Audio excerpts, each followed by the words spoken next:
Hello ladies and gentlemen, and welcome back to F1 2020 My Team Career Mode.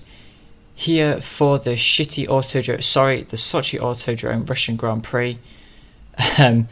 We're just going to the end of practice here, as we usually do. I'm not showing practice. I haven't shown practice for quite a while now because it's pretty standard. We just rinse and repeat everything. Getting the resource points, grinding away, and now we're going to go into qualifying, aiming for probably a points finish this weekend. I don't like this track at all.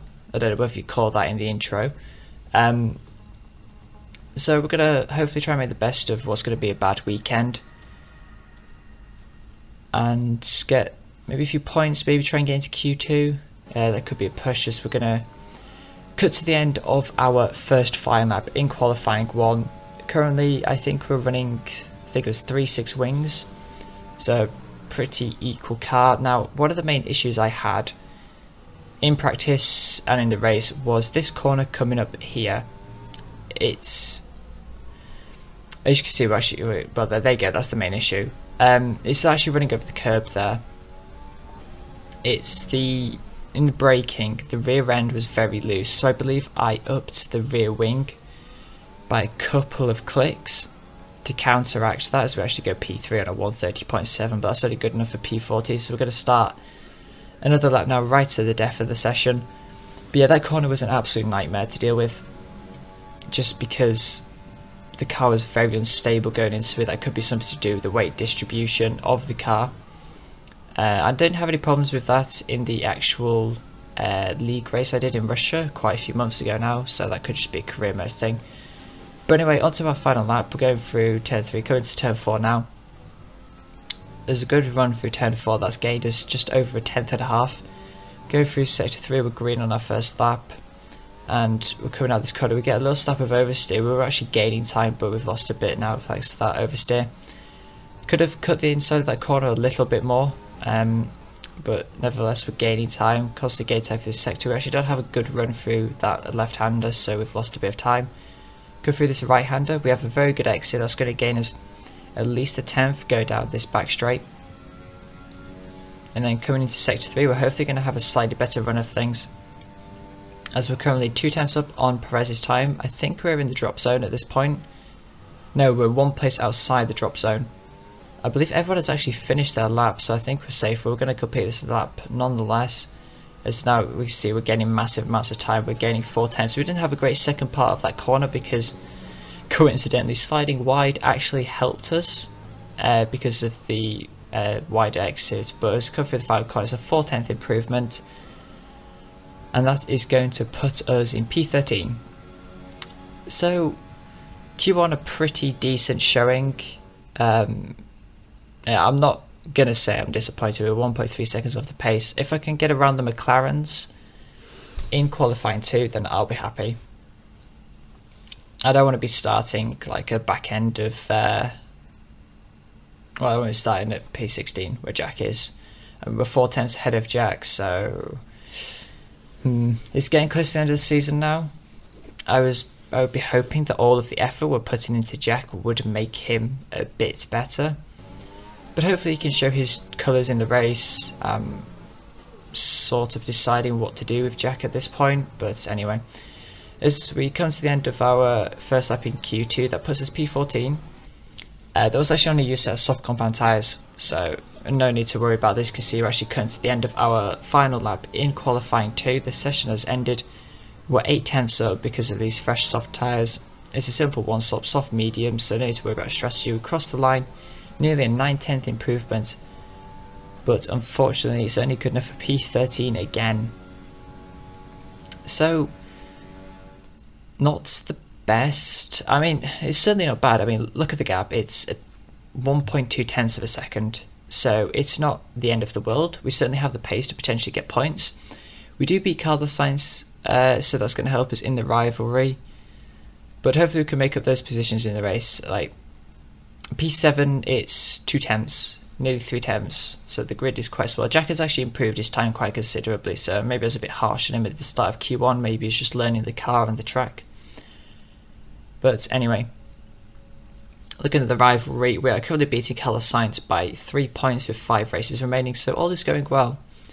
Really, we just need to bag some points. The AI is considerably stronger in qualifying than in the race, so hopefully points should be a pretty should be relatively easy, given that we're stronger in the race and it's a simple strategy. But let's go into the race right now.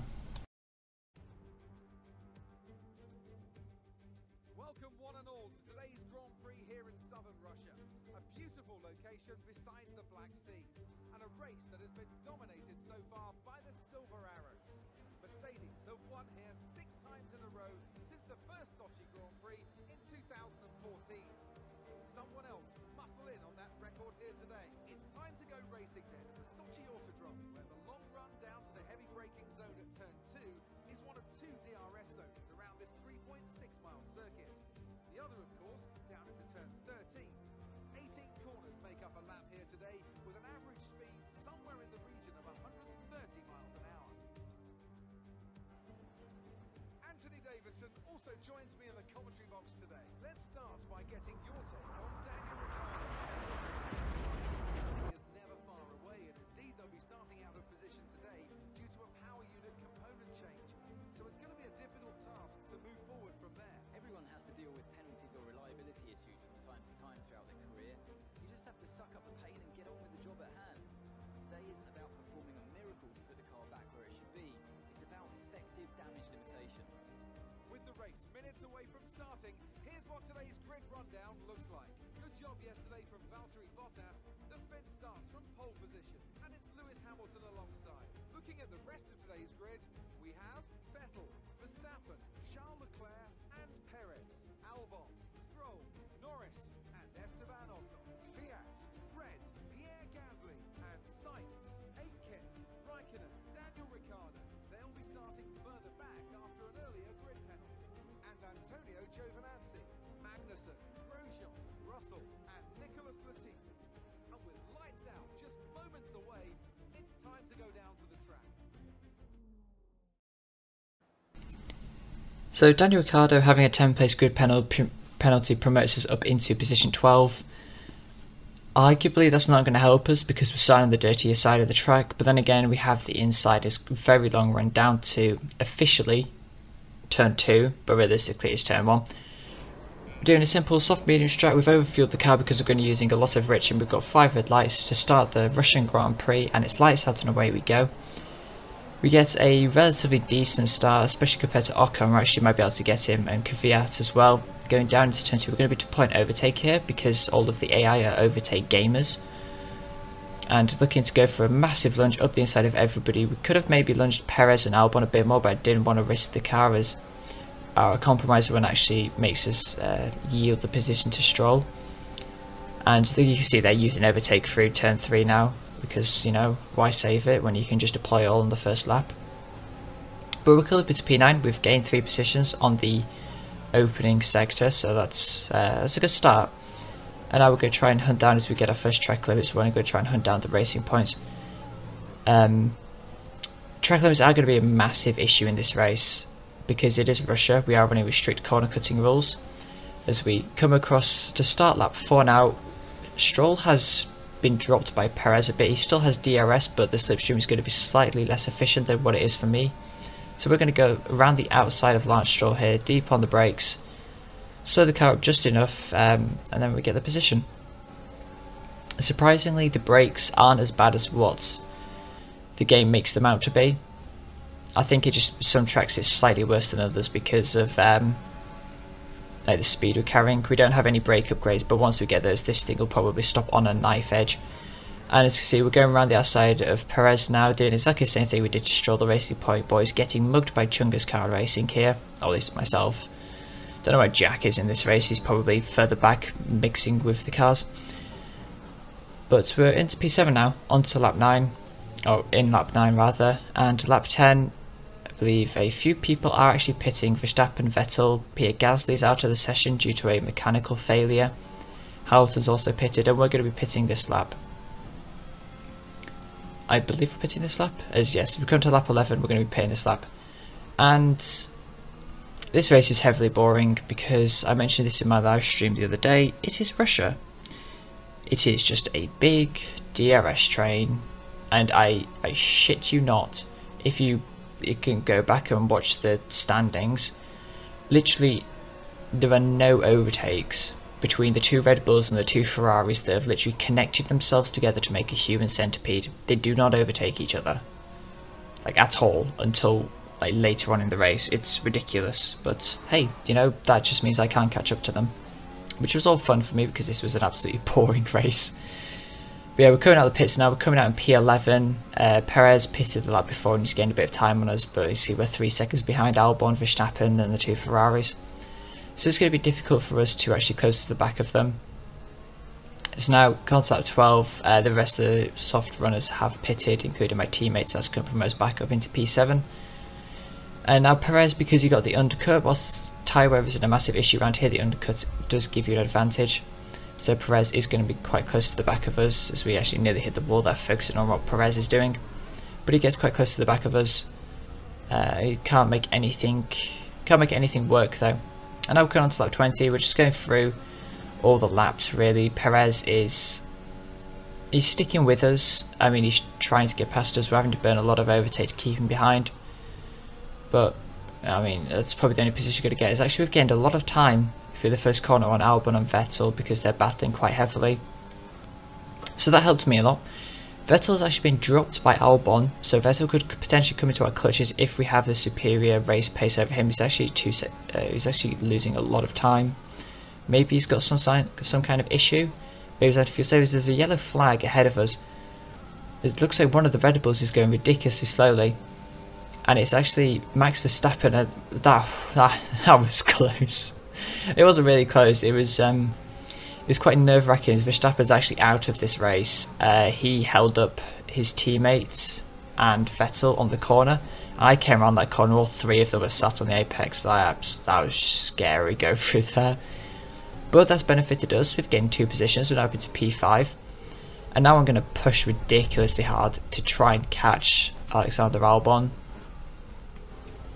As you can see, Jeff pointing out the bleeding obvious that Verstappen's got an issue with his car. Yes, obviously he has not made it through turn 5. Yeah, he's just made it the exit of turn 4. So once again, Jeff providing amazing information. And now we've got to push really hard on this lap to try and get close to the back of Alexander Albon. To get in his DRS, we're currently 1.1 seconds behind, but through this sector the Red Bull is absolutely mighty, and yeah. Because at 27, we dropped Perez and Vettel. They started battling. We stayed within 2 seconds of Albon, but nothing much could be done about it. That Red Bull was just too quick through this final sector. And that was the race. I know, amazing, isn't it? This track is something else. It's so boring. Apart from that little incident between Verstappen just retired and held up those guys. And if it wasn't for that, this would have been P7, which would have been an okay result. But P5 is even better. We get driver of the day, but overall a good result, but a boring race.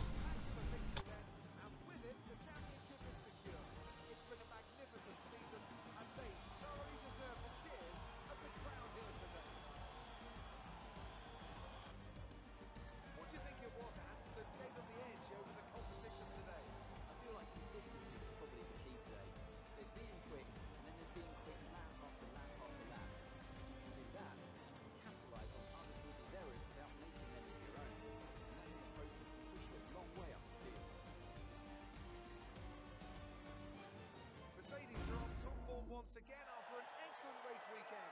It's great to see them up on that podium once again.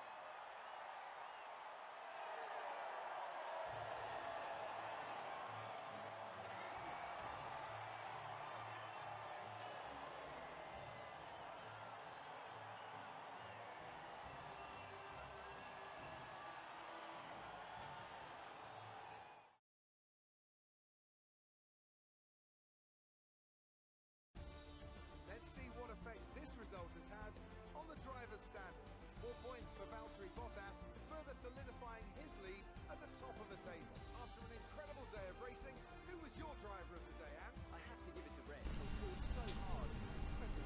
So Bottas extends his championship lead by another 8 points. After that race, Mercedes get a 1-2, so they've got the constructors pretty much in the bag. I don't know how close they are to the constructors title, but there's no way that anybody else is stopping them. And yeah, I mean, we've got a good haul of points. We've got 10 points. That's certainly going to help us in the driver's standings, as we are closing up on the back of Charles Leclerc. And we've also been promoted in the constructors.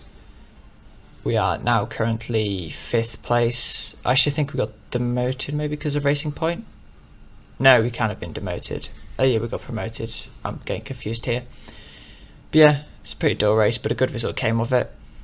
We're also beating Carlos Sainz in the rivalry, which is always nice. We're currently 5 points ahead of him now, so keep this momentum going for the remainder of the season. We should end the season with quite a lot of money, thanks to the FIA giving us money, sponsor bonuses, so on and so forth.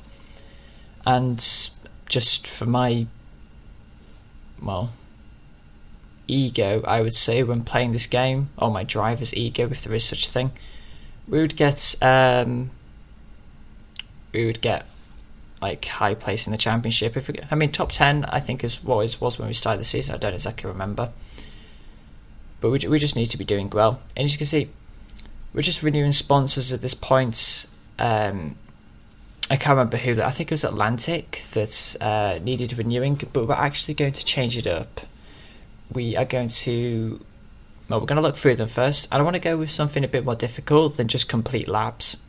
We already have one of those, we don't need 2 of them. But I want something that we can get. So we're actually looking, and Satellites is actually complete laps. So was it them? I don't know who it was actually that we'd lost. I mean, we might have got Pain Night another episode, because pain is a reason, but anyway. We're just currently spicing up the car a little bit. We're putting more sponsor logos on, etc. And yeah, we're just doing housekeeping at this point. But the Russian Grand Prix, what did I think? It was good. It was boring, but we did well, so I'm not going to start complaining because we're doing activities at this point. We're going to try and boost Jack's pace a little bit more. And do some chassis team building, do a bunch of activities to help our team. And now we're currently looking at upgrades we can do. We don't have enough resource points because I can't do maths properly to do the 2 major downforce upgrades, but once we complete this week we should have enough to do it, thanks to department's resource points. So we're good advance time now. Jack gets his pace increased. We get a chassis equipment upgrade. We also get chassis team building, and we've boosted our money, we've boosted our resource points up. We've got some more acclaim, and now we're ready for the Japanese Grand Prix. We're also just going to quickly put on the rear downforce upgrade, and that's going to be us set for the rest of the season. We're not going to do any more upgrades. So if you did enjoy this Russian Grand Prix, if you enjoyed my pain and suffering for 45 minutes time to race this god-awful track, thanks Herman Tilke. Basically leave a like, share and subscribe, and I'll catch you all for the Japanese Grand Prix very soon.